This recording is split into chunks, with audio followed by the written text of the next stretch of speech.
தருமபுரியில் உள்ள தனியார் ரத்த வங்கியில் முறைகேடாக ரத்தம் விநியோகம் செய்யப்படுவதால் நோயாளிகள் பாதிப்புக்கு உள்ளாகி வருகின்றனர் என புகார் வந்ததை அடுத்து மத்திய மாநில அதிகாரிகள் சுமார் 5 மணி நேரமாக பரிசோதனை செய்தனர்.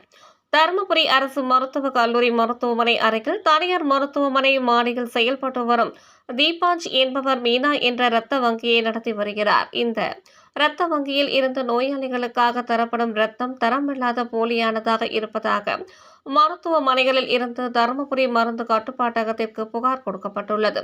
இதில் ஒரே எண் கொண்ட இரத்தம் இருந்ததாகவும் நோயாளிகளுக்கு வழங்கப்படுகின்ற இரத்தம் தேவையான பிரிவு இல்லாமல் பெயரை மாற்றி குறிப்பிட்டு வழங்குவதும், இரத்தம் வழங்க வரும் கொடையாளர்களை முறையாக பரிசோதனை செய்யாமல் இரத்தம் எடுப்பதால் அந்த இரத்தம் நோயாளிகளுக்கு எந்த ஒரு பிரயோஜனமும் இல்லாமல் இருக்கிறது என பல்வேறு புகார் இருப்பதாக மருத்துவமனை தரப்பில் புகார் அளிக்கப்பட்டுள்ளது. இதனைத் தொடர்ந்து மத்திய மாநில மருந்து கட்டுப்பாட்டு பிரிவிலிருந்து சென்னை சேலம் பகுதியில் இருந்து வந்த குழுவினர் தருமபுரியில் நகர பகுதியில் செயல்பட்டு வரும் புகாருக்குள்ளான இரத்த வங்கியில் திடீரென சோதனை நடத்தினர். இந்த குழுவினர் சுமார் 5 மணி நேரத்திற்கு மேலாக புகார்கள் குறித்து அனைத்து ஆவணங்களையும் சரிபார்த்து விசாரணை நடத்தினர். ஆனால் விசாரணை குறித்து எந்த தகவலும் தெரிவிக்காமல் சென்றுள்ளனர்.